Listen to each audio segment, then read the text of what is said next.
Nana erupted in anger on GB News as she bluntly exposed a flustered Starmer supporter who couldn't name a single achievement by the Labour Party. A fiery exchange broke out when Nana Akua challenged commentator Fahima Mohammed, pressing her to give an example of a successful policy under Keir Starmer. Caught off guard, Mohammed was forced to admit "I can't." The clash stemmed from Mohammed's feeble attempt to defend Starmer's frequent U-turns, including his latest shift on welfare reform, but Nana wasn't having any of it. The result was a brutal on-air takedown, leaving Mohammed speechless.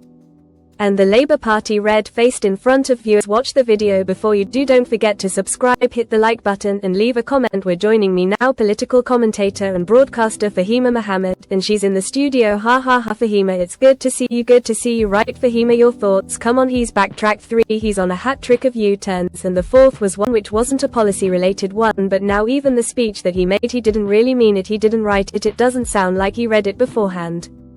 I think everyone U-turns when it comes to politics. It's nothing that is unimaginable, to be honest, within a year, though it doesn't matter. Look at reform. Nigel Farage himself U-turn on smoking ban, even being standing for MP. We've got Rishi Sunak U-turn on green policies and tax cuts. We've got Boris Johnson with lockdowns and with pressure from Marcus Rushfield as well when it comes to meals, and let's trust famous U-turn on almost the entire economic policy in 2022. Now when it comes to this particular U-turn of the island of strangers, I think it's listening to the public and actually not associating with xenophobic, narratives, and I think it's right, and it is leadership to actually correct their mistakes and continue to listen and actually, correct themselves. I don't see it being a problem. Like him or loathe him, that is what leadership does, but he hasn't got anything right though. I mean, look, winter fuel allowance, I could have told him that don't take money from pensioners, that's quite, but like you said, it's only a year. No, exactly, which is very worrying. So I literally like if it's only been just under a year and he's 3 main policy areas, 2 of which he didn't mention in the manifesto. So winter fuel allowance, didn't mention it. Turns out we didn't like it because had he mentioned it he may not have got in with such a massive majority. What was the other one? There's been so many other grooming gangs. National inquiry, obvious to me, probably obvious to you that it's a good thing. No, it's a good thing, let me just say, but it's obvious. These are obvious things. It's obvious to me that you need a national inquiry. Why he even went forward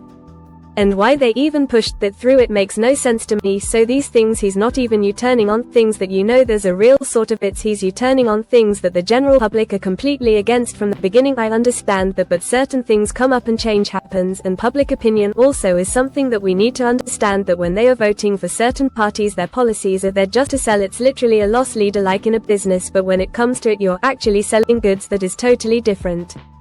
You go to any sales and you go in there, it's all last year's goods, yeah, but if I went to a shop and bought something and they told me it would do this, that and the other and it didn't, I would take it back. I would say you lied to me. Fair enough, you said it would do this, that and the other for you, yeah, but well, if it's politics, it shouldn't it in this short period of time. And it's not just him with these people, yeah, but look, it's not even been a year and every single YouTube, so we need to give it more time.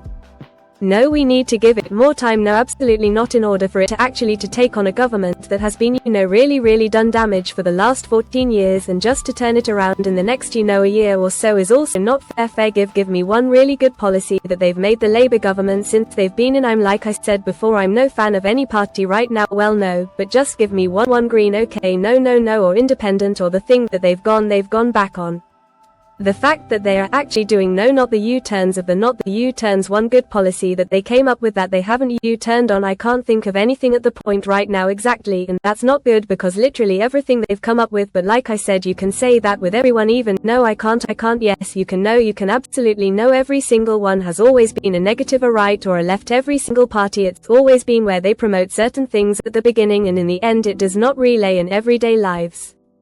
And most people that I see that are politicians, they do not actually speak for everyday people. No, that's true. Not even Nigel Farage. To be honest, he might be likable as a character, but at the end of the day even his policies don't relate to the working class, and that's also another issue that we need to raise, which we're not talking about. Okay, so welfare reforms, taking money off people who are disabled, claim PIP. I mean, that's that I agree that there are some people, especially young people, in the mental health explosion of people all claiming sick because they've got mental health issues, which is a difficult to challenge really. I do agree that there needs to be some scrutiny with a lot of that, but people who actually need the care, that this policy would have trapped people who really genuinely need the care, and was terrible. I could have told him that. I think anyone could have told him that the majority of the time when we are generalizing these policies and what it is, when you actually look at the real paperwork of it, it doesn't really mean that. It actually means that they are toughening up on the actual way.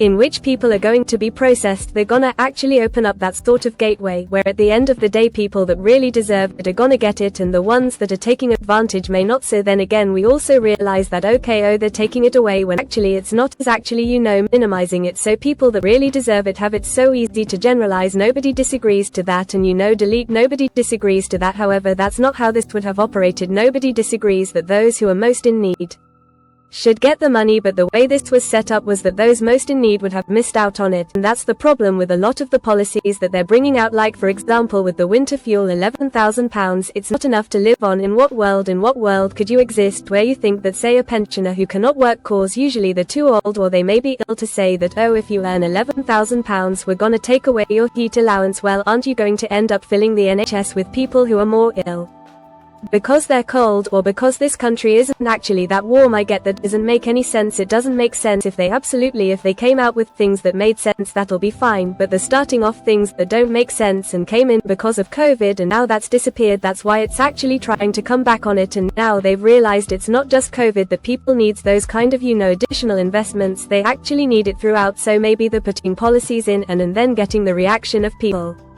and that U-turn is actually there to support what people are saying. Okay, so that's how it works. They've had 14 years to prepare for government. Not really. Yes, they've had nobody has real enough time to prepare for government. They've had 14 years to prepare to be in government, whilst the Conservatives made mistake after mistake. I certainly don't support that their behaviour. Labour Party have come in on a so-called change manifesto with hidden things that we were never told of, which would mean that their majority would not have been as big as it is. And now literally every major policy they're announcing a U-turning, and we're not done, because I suspect that I have to deal with Targos, which again a surrender, which was madness. Why are we paying so much money to surrender something and then rent it back? That doesn't make any sense to British taxpayers. I get what you're saying.